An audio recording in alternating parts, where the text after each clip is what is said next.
Hi, and welcome to Pursuit of Tomorrow.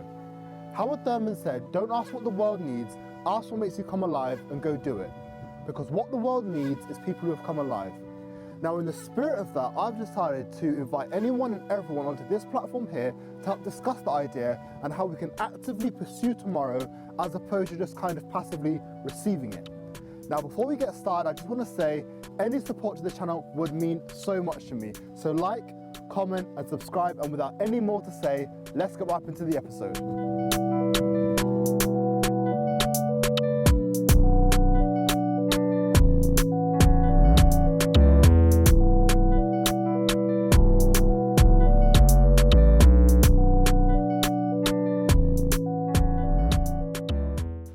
So, welcome back to Pursuit of Tomorrow, and welcome Miss Nelson-Addy. It's Lesley Nelson-Addy to Pursuit of Tomorrow.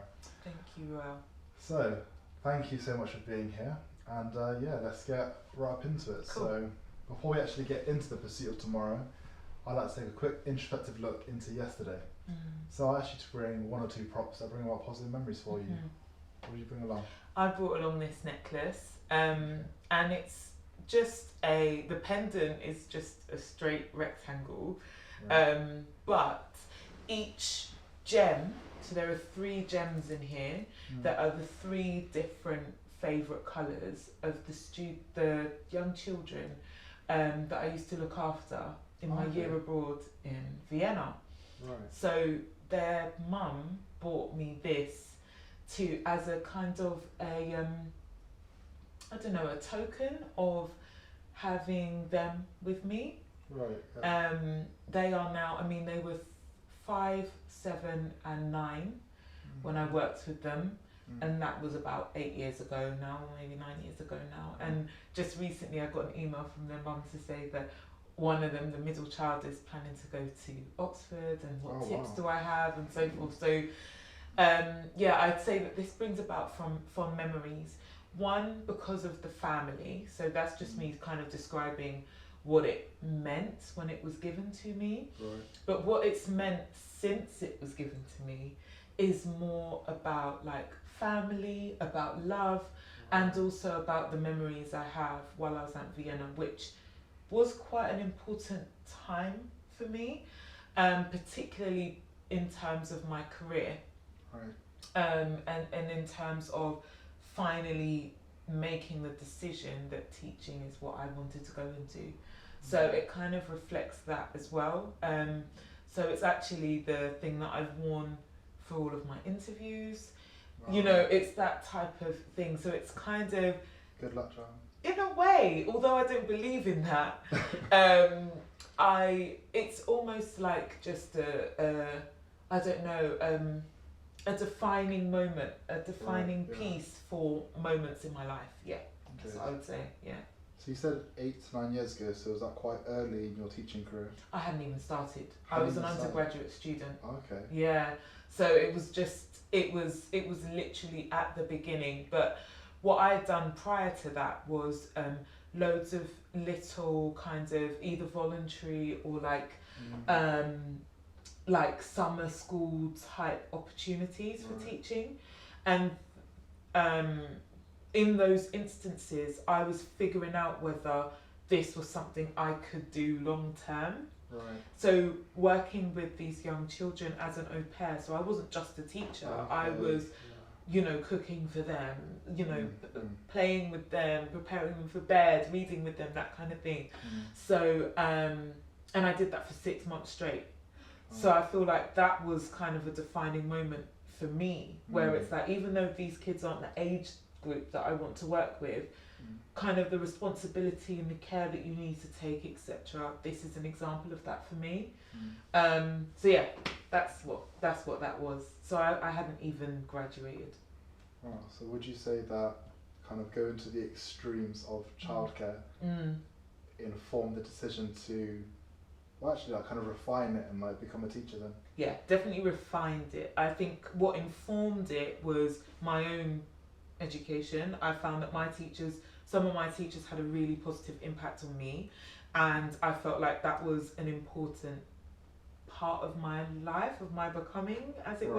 Right. And so being a teacher was something that I thought about doing, but whether I knew I could do it was a whole other thing. And I think it was aligned with my understanding of the responsibility of being a teacher, which for me isn't just about the books you read, but also about the young people and their lives and their individual lives, and being responsible for them, and not just kind of, oh, as soon as the bell rings at 3 p.m, that means your job is done. And I think that's why I take, or at least a pattern I've noticed looking back in teaching, in my time as a teacher, is that being a tutor has always been the most important part of my job. So that's where it's kind of come from. I can vouch for that. I'm heavily biased, but you are literally my favourite teacher ever. Oh, thank you. I think you touched on something really crucial there, and it was about being more than a teacher. And I think that is something that is severely lacking at the moment. So, as I said, I can definitely vouch for that. Yeah, I hear that. I think it's just like, it's about like what makes you go into it, if that makes sense. And I also think that different people express love differently. So it is possible to, because you're not receiving the love from your teacher in the exact same way from especially in secondary school, like we have so many teachers, right? And everyone expresses love differently. It is easy to like read their expression as not being love, because you're getting it in a way that you appreciate elsewhere, if that makes sense. And you have the freedom to, because we're in secondary school and there's so many teachers. So yeah, I think that sometimes it's just kind of, because for some people, their expression of love is like making sure they come in every day, and that your books are marked, and you know, all those kind of process style of things are like done to a T. And then that's that for them, and that's good, because then you know that you're actually being taught properly. But I think for me, you know, I can't say that I always had like the books marked on time or anything like that. In fact, I can be honest and say that I probably didn't, to be fair. However, my feelings towards the students and the way that I expressed that, I think, was informed by what I went through prior. Do you know what I mean? And so I think I expressed my love for you guys different in comparison to some other teachers. But I don't doubt that we all felt the same way about teaching. Do you know what I mean? I get what you mean. I get what you mean. But I think, that's definitely the interpretation of, obviously, you know, each student and how they, you know, how teachers give that love and how students receive that love. Yeah, absolutely. And also I give love by being really strict. And so some students, you know, challenging students' behaviour, I give love in that way as well. And I think that some students probably saw that as, Miss Nelson-Addy doesn't care about me, she doesn't like me, particularly at the moment when they were that age. And then 5 years later, they come back and are like, Miss Nelson-Addy, I get it. Yeah, I think, you know? Yeah, that was always really important, because especially around those ages, no one wants to be challenged, because they spent so long up until that point forming who they are. That to have that challenge, whether it's academically, casually, socially, whatever it may be, it's like, you know, who do you think you are? Exactly. But then when you realise who you are a few years later, you're like, okay, I see where you're coming from. Okay, cool. Absolutely. And then I also asked you to think about, you know, a song or a film that has personal meaning to you. It's interesting. I actually quibbled on this a little bit, because I thought, gosh, I have listened to so much music, watched so many films. I prefer books to films, to be fair. Okay. But I was like, how am I going to whittle this down? And then I thought, okay, how can I combine it? Okay. So, one of the most influential books to me right now has got to be the Bible. Okay. And so I thought, okay, there's songs in the Bible. It's like, yes, there are. The Psalms is a book of songs. So unfortunately it doesn't have any like background music. So I was like, oh, maybe he wanted to use the song to introduce me. But then I thought, no. Let me just No, not at all. let me just share it. So Psalm 23, I would say, has great personal meaning to me, particularly over the last couple of years. I hate things that are like overplayed, if you understand.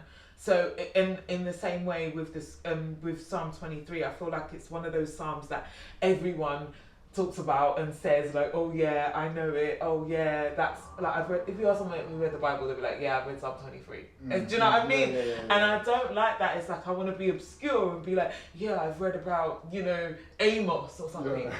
But this year and last year, with what I've gone through in my life, one of which being my mum passing away, which you know about, Psalm 23 has had particular meaning for me because it's life, literally in short, I think it's like 6 verses, but it's the journey of life. That's how I see it right now. That's how I've understood it right now. And it's that thing about, and it's funny because as I was an English teacher, as I shared with you, there's a poem, The Charge of the Light Brigade by Tennyson, that everyone probably studied now. And it also speaks about the valley of death. Yeah. And you analyse it in all these ways, and oftentimes in schools, like, you kind of talk about Psalm 23, but you kind of shrug it off. You say, oh, there's a bit of religious imagery, but actually going through the valley of the shadow of death and saying you have no fear is massive. And there's certain experiences that will have you feeling like you're going through the valley of the shadow of death. You understand? And so I'm at the stage right now in the psalm where I'm like, okay, been through the valley of the shadow of death, guys. Can we get to the cup overflowing part? Sitting at the table in the presence of my enemies, enjoying life. Can we get to that part? But I just feel like it depicts life for me, and it has a lot of meaning for me right now. So that's what I would say. Okay, cool. And in saying that, how do you think you've been able to? I just want you to kind of expand on that. Okay. You've been able to walk through that valley. What tools have you kind of put into play to help you get through? That's a really good question. And I'm not even going to be like super spiritual on it, because obviously the second part of that says, I will fear no evil, for you are with me. And so I could just say, oh, I just prayed. No, it was not like that. For me, what tools did I use? I will be honest and say that I tend to study the word on my own, but during that time I couldn't think. Do you understand? So there's this Bible app that everyone uses. I think it's called YouVersion, and it has like different plans on there. So there was a plan on there. I can't remember what it's called now. I feel like it's called COVID-19 or something like that. It was a obscure title, but for some reason it helped me. So I used that plan to guide me through my own personal studies, because I couldn't do it on my own. I couldn't think about what to read. I couldn't. Right. Do you understand what I mean? So in terms of faith-wise, that was what I had, because we didn't have church physically. Right. We didn't have any of those things. And somehow in that moment, Zoom just didn't cut it. Yeah. Do you know what I mean? That's just it. So I needed something to anchor me. And so I had that. The second thing I would say that helped me to get through is that, funnily enough, I'd actually booked to go to therapy for a completely different reason. Right. And it just so happened that it started, I got the email to confirm who my counsellor was going to be and when it was going to start 2 weeks after my mum passed away. So during that period, I've had that, and I'm still in it now. So counselling is another thing. I think the last thing I would say is I'm not a very open person, and that's weird because I have become so. Okay. My natural disposition is to keep information back and just get on with things. Yeah, that's my natural kind of approach to things or attitude to things. But in this particular season, it felt too much. And so I think learning about vulnerability more intentionally than I had done in the past. So just trying it out, talking and seeing what happens, talking and seeing how people hold that information, I found to be really, really useful. And so it meant building better relationships with my siblings. It meant building better relationships with my friends and like other connections that I've made in church, etc., to kind of help process that time.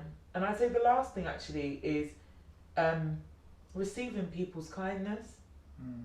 Just don't it's a tough time. So when people want to give you grace, they want to give you a gift, they want to give you space to talk, they want to give you a phone call, they want to give you a visit, just let them, man. Do you know what I mean? Because no one knows what to say in that moment. Yeah. So let them do whatever they feel like they can do to help you. But I would say definitely my faith was the foundation of that, was the thing that anchored me. And unfortunately I didn't have the ability to kind of go through it on my own, but I had resources and tools that I could turn to help me do that. Yeah. Cool. I like that. All right. So moving on. In the right place at the right time. At a location where something good is about to happen at just the time of its occurrence. Lucky, fortunate, able to obtain a benefit due to circumstances rather than due to merit. That's the definition of right place, right time. I was wondering, do you think you have any right place, right time type experiences that you could tell us about? Yeah. So my right place, right time experience was actually coming to Oxford and staying in Oxford. It's actually so weird how this happened because when I decided I wanted to be a teacher, there's so many routes that you can take to become one, right? And so you can do Teach First, you could do like a skip program, I think it's called, where you go in and work and that you're at uni at the same time and that type of thing, or you can do PGCE. And PGCE means you enroll into a university and then you start doing practicals after that. And I applied for a Teach First program and I didn't get it. And then I thought, okay, I'll go to Cambridge and do my PGCE. And then found out that the applications had closed because I'd gone through the Teach First program, I was like behind on everything. Right. So I went to my college advisor, who I'm still in contact with today. He's such a cool guy. And I went to him and I was like, listen, this is my CV. This is what I want to do. What are you saying? And he said to me, Lesley, if you are going to go into teaching and there are no good universities that you can get into now, wait a year. He was like, I've read loads of applications and yours is really good. Do not just go for anything that's left. And obviously, I've now grown up to understand that all these like hierarchies in universities are just like man-made. I could have gone anywhere, it would have been fine, right? However, that's the advice he gave me, so that's the advice I took. Now, there's this girl that I absolutely love. Her name's Sarah, and we went to school together. So we were in the same form group from when we were 11. Right. And for whatever reason, we always have this really strong bond when it comes to our careers and like what we want to do in life. And we would, talk to each other about it, be careful about the decisions we're making and share what we're thinking and all that type of stuff. And she's now a doctor and I went into teaching. And so we went through that whole journey. She was in Liverpool, I was in Edinburgh. So I called her and I said, Sarah, look, this is what's happened. And I'm late and da-da-da-da. And I literally rushed home and it was a choice between the Institute, Oxford and Exeter. I don't even think I'd written my application, like my personal statement, anything yet. So I was very much like behind. And I called her and I was like, I've got to know what order to put this in. And I was like, I'm thinking of putting Exeter first. And she was like, with Oxford? How could you put Exeter before Oxford? She was so shocked. no shade to anyone that goes to Exeter at all. But she was just kind of like, what are you talking about? And I said, no, because they're not going to go to state schools. They're just going to do private schools. And I want to be in a state school. My intention was to be in an inner city school in London straight after I qualified. And you would understand why I say that in a minute. Okay. And so she was like, Lesley, do some research on Oxford University and see what they're doing. So anyway, it turns out their primary focus is state school. Like, that is all they go to. They do not do any training in private schools at all. And I was like, okay, maybe this is something. So anyway, I did the application, 14 revisions, by the way, sent it to so many different people, yes, before putting the application out, literally all within like 2 nights or something. Wow. And then got a call from them, and it was like, oh my gosh, I just discussed it with Sarah and that's it, I didn't talk to anyone. Time to go to the interview now. And I remember I was on my way back from the interview, my best friend called me, she was like, oh, where are you? It sounds really loud. So I was at the train station at Oxford on my way back to Edinburgh. I was like, oh, I'm at Oxford. She was like, what are you doing there? I said, oh, I had an interview. And she screamed. She was like, Lesley, how could you? Do you know what I mean? It was crazy. Anyway, why I say it's right place, right time is because all of those things led to me, one, giving my life to Christ and actually starting the journey of faith. Right. 2, working at studying at an institution, where I was able to make connections that I still have today. So since my PGCE, I'm currently doing my PhD in education at the same department. I'm training English teachers at the same department. So the people that trained me are now my colleagues, and it blows my mind. So that for me is right place, right time in that respect.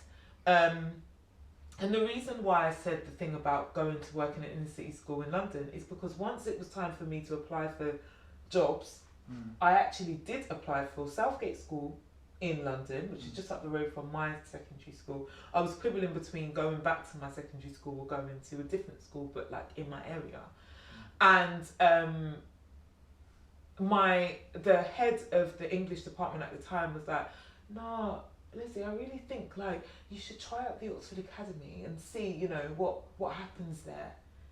And I thought, okay, you know, whatever, just listening again. I had no direction and I just listened. And here I am today. I would not know you if I had not have listened to that. That is how right place, right time, all of those things were, Right, it's literally somewhere between right place, right time and fortunate series of events. Literally. And since then I've got an amazing church community, I've got amazing friends, amazing people around me, and my whole life has changed. Okay, cool. So, you know, you mentioned like knowing your best friend since 11, that would have been year 7. Yeah. So if you had to offer some advice to that version of yourself, what do you think you would have said? Obviously, be a child. Be a child, okay. Be a child. Expand that. Just accept your childhood stage. Don't rush to be older. Don't rush to have it figured out. Don't rush to have an answer for everything. Just be a child. Have fun. Play. Stay out of adults' business. Even if they want you to be in their business. Be a child. Say that this is too much for me and step away from it. Don't rush to be grown. Don't rush for responsibility. Don't rush to have all the answers in your life. Be a child. Have fun. That is what I would say. Do you feel like being 11, 12 years old, you actually went against that? Do you think that you're trying to be older than you were? I don't think that I went against it. I think that I, at times, for many different reasons, were pulled from it. Right. Do you see what I mean? Yeah. So I would still say that to myself louder. I think that most young people don't realise how beautiful childhood is. And I think that there are a lot of adults that make young people, maybe not because they want to, because I believe that all adults kind of mourn childhood a little bit. Right, yeah. But I also think that in mourning childhood, sometimes we act in ways that push children to be adults, or push children to Right. think like an adult. And we shouldn't do that, and we can't help it sometimes because we have expectations. We think, oh, you're 16 now, but what does that mean? No, child 18, child. Enjoy being a child. That's what I would say, for as long as possible. Not childish. It's very different. Yeah. Do you know what I mean? Not immature. Just enjoy your life. Be free. Yeah. Enjoying the fact that you don't have to deal with adult pressures. Exactly. And not to say that being an adult is only pressurizing. No, but I think just keeping them separate, maybe. Absolutely. Keeping them separate. Alright. So, in reference to the Howard Thurman quote, don't ask what the world needs, ask what makes you come alive and go do it. Because what the world needs is people that have come alive. What would you say makes you come alive?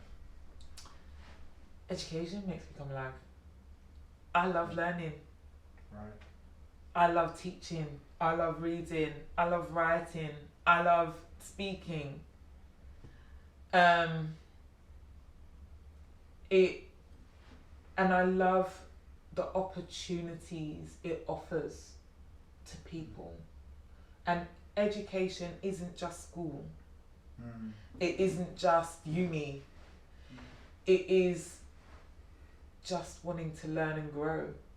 That is what makes me come alive. So in any circumstance that I can do that, or offer that, or achieve that myself, I'm there. Cool. How do you kind of navigate the difference between academic learning and every other kind of learning? Yeah, that's funny. It's funny that you asked that, because they don't have to be separate. Okay.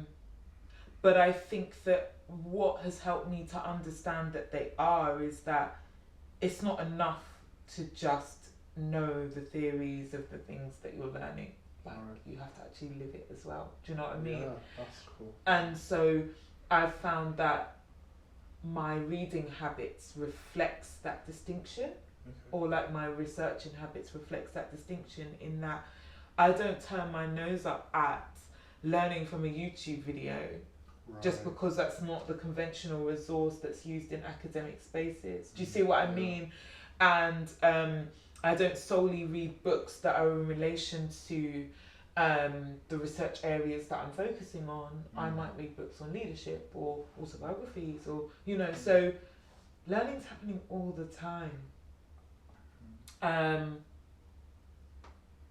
And so I feel like they don't have to be separate, but my understanding that academia is not the only avenue of learning is what's helped me, if that makes sense. It does. I think there's a lot of pressure nowadays, because I know a lot of my peer group, they find that if they haven't gone to uni, if they don't want to go to uni, that any knowledge that they acquire elsewhere is insufficient, because I think of it as lack of recognition. There's definitely something to be said for a degree, for a master's, for a PhD. I think I've noticed that a lot of people question their own intellect, even if it could be just like one thing that was once a hobby, but they want to turn into a profession now. They'll always feel, or I've noticed that they always tend to feel that it's not being recognised because it's not backed up by a degree. Yeah. It wouldn't be when you're young, because mastery is acquired over time. And so just because, and it's the same with doing a degree anyway. No degree actually equates to the number of hours that is said to help develop mastery anyway. They say it takes about 10 years to develop mastery. And so if you're young, you didn't go uni, and you're just doing reading on the side, particularly, and this is in the case of a young person who actually knows how to learn. Right. Because that in itself is a skill, right? To know how to learn, that's a skill. So if all things considered, a young person absolutely knows how to learn, has not gone to university but has invested in developing their education, they've still got 4 or 5 years to reach mastery. Right. So they're going to feel that way. Mm. And it is a shame because on the flip side, people that have been and got a degree, achieved a degree, of whatever after 3 years or whatever, sometimes are under a false sense of believing that they're masters too, and we're not. We still have to grow, and we still have to learn, and we still have to develop. So, yeah, I can see that happening, and I can see how that would feel, but you got to keep going, and also, recognition is important for jobs and all the rest of it. Like, I get that part. However, just keep going. That's what I would say. Okay. Just keep going. Okay. Well, now across your days, weeks, months, how do you actively pursue that education? How do you pursue? How do you learn and continue to learn how to learn? That's going to be weird, but rest. Okay. Now, I've come to learn. So I'm very much at the beginning of this part of the journey, I've got to be honest. But I've come to learn that I process information when I step away. Right. So I need time. Yeah. Yeah.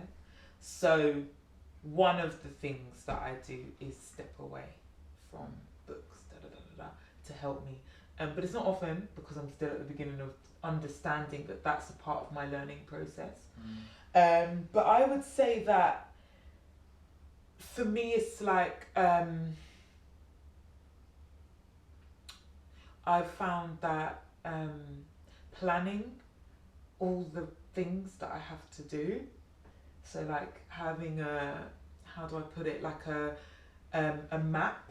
If I've got loads of like articles to write or whatever, having a map of what's there, and then trying to, this doesn't happen all the time, but create a list of other things I can read and do that are outside of that. Do you see what I mean? So one of the things I do every year is create a bullet journal that kind of takes me into the following year. And in that I would kind of list maybe 5 or 6 books that I want to read that are completely outside of what I'm studying and doing, just so that I'm keeping that complex approach going. You know, so I might read a book on relationships, I might read a book on vulnerability, I might read a book on bravery, you know, that type of thing, just as example, alongside whatever I've got to do for work. So I'm quite intentional about, often but not all the time, intentional about planning what else I need to do to develop as a person. Yeah, I did that right through teaching, I did it right through school. Yeah. That's interesting because that's something I've definitely never heard anywhere else. I think it kind of goes back to theory versus practical in that sense, because I think a lot of people perceive rest to mean taking a step away, and of course, you know, it does mean that, but it's also obviously good to keep your mind in that educational space. You know, for want of a better phrase, the idea that stepping away just means, you know, if you like learning, learn what you need to learn to move forward, but then learn something else so that, you know, your mind can almost catch up to that as well. Yeah. You know, just, you know, stays engaged, but obviously learns new things that are, just anything and everything, whilst you're also, you know, furthering your education. I like that.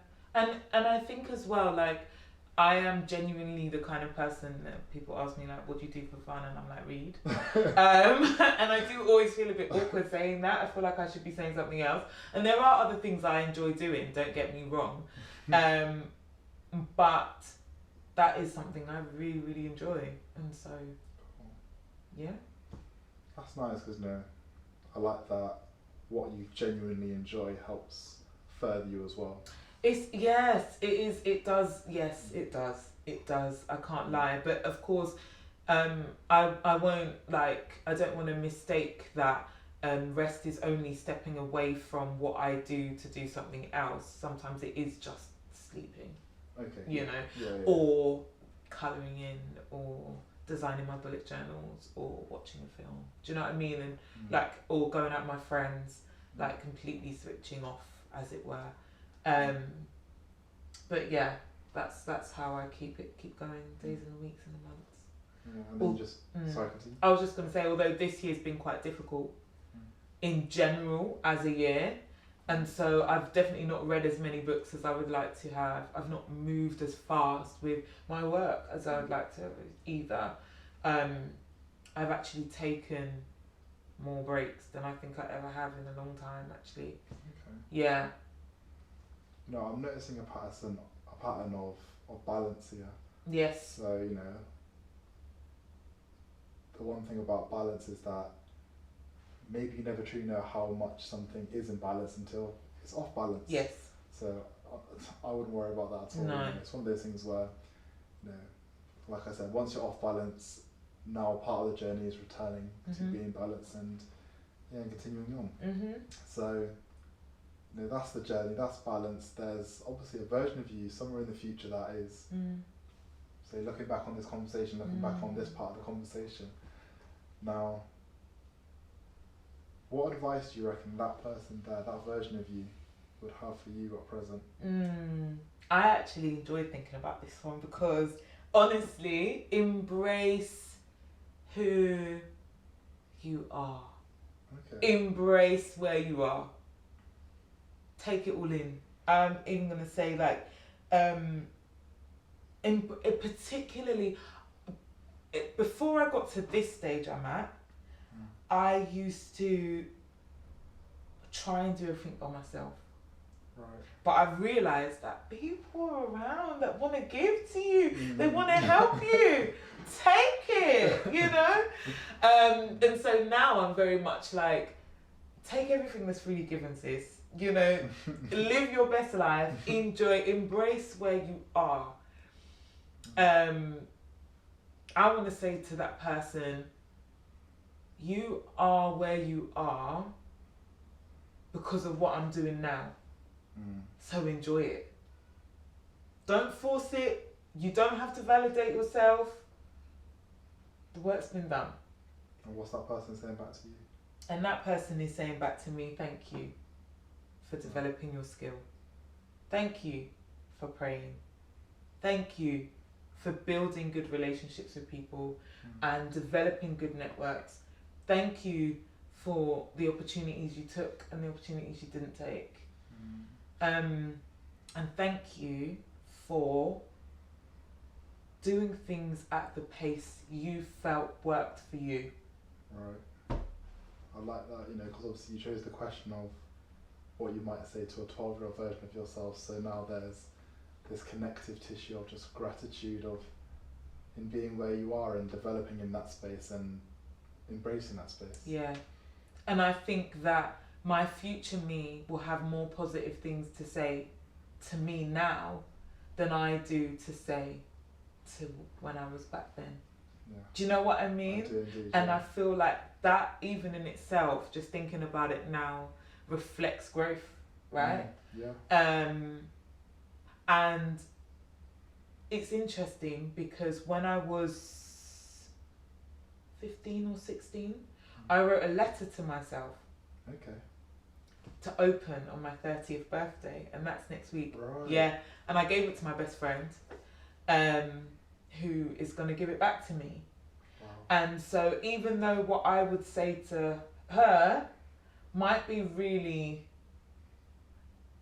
more kind of corrective in its approach, I'm very interested and looking forward to finding out what I wanted to say to me now. Nice. I might take that idea, Do it. Cool. Well, once again, thank you so much for being part of Pursuit of Tomorrow. Is there anything you'd like to sign off to the camera with? I don't even know how far this is going to reach or who's going to listen and do and use it. And by I mean who, I mean their age and where they'll be in life. But I just want to say that it's just all going to be fine. Like, it's actually going to be alright. It's going to be okay. That's what I want to say. And I also want to say well done to you for even thinking of doing this and like bringing people's stories together, and thank you for inviting me to do it as well. But I would just say that whatever it is you're doing, whatever it is like your journey is, whatever, it's gonna be alright. It's actually gonna be fine. I like that. Yeah. Cool. Well, I myself have nothing more to say, so I will see you guys on next week's episode of Pursuit of Tomorrow, and thank you once again. No problem. Thank you. Cool. Bye.